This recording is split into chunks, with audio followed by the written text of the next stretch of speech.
నమస్తే, welcome to of the record. AP రాజకీయాల్లో ఇప్పుడు ఒక ఇంట్రెస్టింగ్ అప్డేట్. కలిసి వచ్చే కాలానికి నడిచి వచ్చే కొడుకు పుడతాడు అంటారు, కానీ ఇక్కడ సీన్ రివర్స్. ఓటమి తర్వాత సైలెంట్ అయిపోయిన fire brand leader Kodali Nani మళ్ళీ గర్జించేందుకు రెడీ అవుతున్నారు. గత కొద్ది రోజులుగా అనారోగ్యంతో అండర్ గ్రౌండ్ కి వెళ్ళిపోయిన నాని ఇప్పుడు మళ్ళీ తన ఇలాకాలో యాక్టివ్ అవుతున్నారు. కానీ ఇక్కడే ఒక చిన్న ట్విస్ట్. ఆయన బయటకు రావడం కూటమి ప్రభుత్వానికి ఛాలెంజా, లేక ఆయన అరెస్ట్ కు ఇది రూట్ మ్యాపా? Let's watch the story.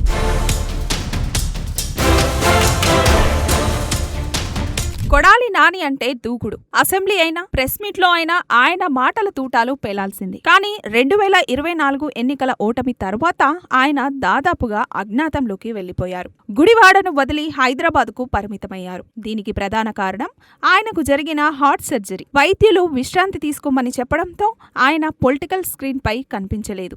అయితే ఈ గ్యాప్లో out of sight out of mind అన్న చందంగా క్యాడర్కు నాని దూరమయ్యారనే టాక్ వినిపించింది.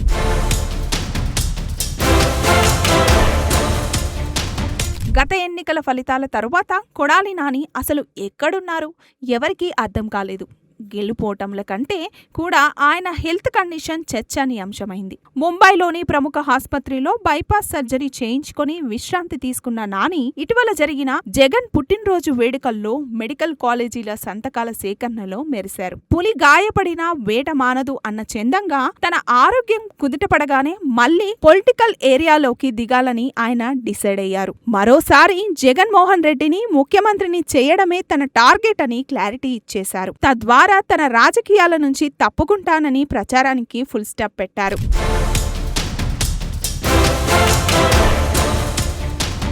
నాని లేని సమయంలో గుడివాడలో టీడీపీ గట్టిగా పాగా వేసింది. ఎన్ఆర్ఐ వెనిగండ్ల రాము ఎమ్మెల్యేగా గెలిచిన తరువాత తనదైన శైలిలో దూసుకుపోతున్నారు. గత 2 దశాబ్దాల తరువాత గుడివాడలో టీడీపీకి దక్కిన ఈ విజయాన్ని సుస్థిరం చేసుకునేందుకు ఆయన శ్రమిస్తున్నారు. ఇదే సమయంలో నాని అనుచరులపై కేసులు నమోదు కావడం, క్యాడర్ చెల్లా చెదురు కావడం వైసీపీకి పెద్ద మైనస్ గా మారింది. వైసీపీ మౌనాన్ని ఆసరాగా చేసుకుని వెనిగండ్ల రాము తన బలాన్ని పెంచుకుంటున్నారు.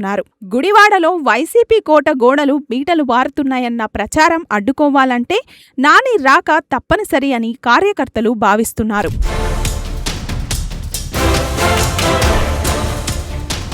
రాజకీయాల్లో మాటలే తూటాలు. కొడాలి నాని నోటి నుంచి వచ్చే మాటలు కాంట్రవర్షియల్ గా ఉంటాయనేది జగమెరిగిన సత్యం. గత ప్రభుత్వంలో మంత్రిగా ఉన్నప్పుడు ఆయన వాడిన భాష, చంద్రబాబు లోకేష్లపై చేసిన వ్యక్తిగత విమర్శలు ఇప్పుడు ఆయనకు మైనస్ అయ్యేలా కనిపిస్తున్నాయి. పార్టీ క్యాడర్ కు ఆయన మాటలు హై వోల్టేజ్ ఇచ్చినా సామాన్య ప్రజలు, మేధావులు ఆయన బూతులను జీర్ణించుకోలేకపోయారు. వైసీపీ ఘోర ఓటమికి కొడాలి నాని వంటి నేతల అతివాగ్వాదమే ప్రధాన కారణమని పార్టీలోనే చర్చ జరుగుతుంది. అందుకే జగన్ ఆయనకు మునిపటిలా ప్రియారిటీ ఇస్తారా లేక ప్రత్యామ్నాయ నేతను వెతుకుతారా అన్నది ఇప్పుడు బిగ్ క్వశ్చన్ మార్క్.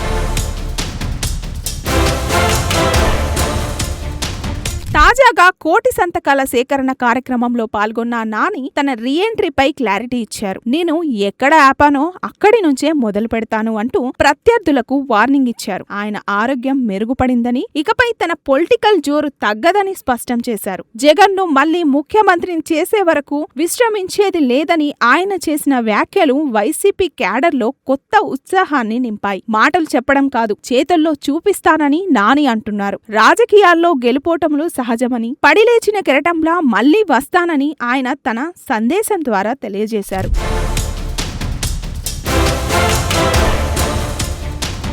గతంలో నాని చేసిన వ్యాఖ్యలు ఇప్పుడు ఆయన మెడకు చుట్టుకోబోతున్నాయా? లోకేష్ గతంలోనే సవాల్ చేశారు, నానిని అరెస్టు చేసి రోడ్డు మీద నడిపిస్తామని. ఇప్పటికీ వల్లభనేని వంశీ అరెస్టు అయి జైలుకు వెళ్లొచ్చారు. ఇప్పుడు అందరి కళ్ళు కొడాలి నానిపైనే ఉన్నాయి. గతంలో నమోదైన కేసులు, సోషల్ మీడియా పోస్టులు మరియు అధికారులపై చేసిన వ్యాఖ్యలను ప్రభుత్వం సీరియస్ గా తీసుకుంటుంది. ఆయన బయటకు రావడమే ఆలస్యం. చట్టం తన పని తాను చేసుకుపోవడానికి సిద్ధంగా ఉంది.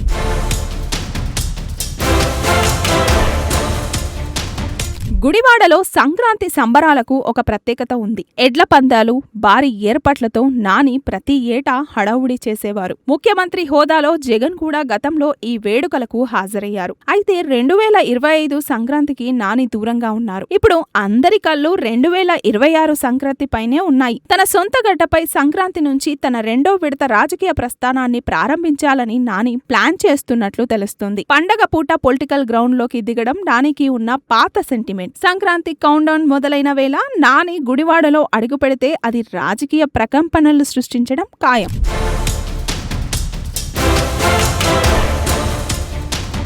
నాని అందుబాటులో లేని సమయంలో వైసీపీ అధినాయకత్వం ప్రత్యామ్నాయ నేతలను వెతికే ప్రయత్నం చేస్తుందన్న టాక్ వినిపించింది. కానీ నాని లాంటి మాస్ లీడర్ను రీప్లేస్ చేయడం అంత సులభం కాదు. ఇప్పుడు నాని మళ్లీ యాక్టివ్ అవుతానని చెప్పడంతో పార్టీ హైకమాండ్ కూడా గుడివాడ బాధ్యతలను మళ్లీ ఆయనకే అప్పగించే అవకాశం ఉంది. ఒకవేళ సంక్రాంతికి నాని రాకపోతే పరిస్థితి ఏంటి? ఆయన ఫ్యూచర్ పాలిటిక్స్ ఎలా ఉండబోతున్నాయి? జగన్ నమ్మకాన్ని ఆయన మళ్లీ నిలబెట్టుకుంటారా అన్నవి ఇప్పుడు $1 మిలియన్ ప్రశ్నలు. మొత్తానికి కొడాలి నాని మళ్లీ వార్తల్లోకి వచ్చారు. ఆయన మాటలు చూస్తుంటే గుడివాడలో పాత రోజులు మళ్లీ రాబోతున్నాయని అనిపిస్తుంది. కానీ మారిపోయిన రాజకీయ సమీకరణలు, దూకుడు మీద ఉన్న టీడీపీని ఆయన ఎలా ఎదుర్కొంటారన్నదే ఆసక్తికరం. ఓటమి నుంచి పాఠాలు నేర్చుకొని నాని తన సెకండ్ ఇన్నింగ్స్ లో ఏ రేంజ్ లో సత్తా చాటుతారో చూడాలి.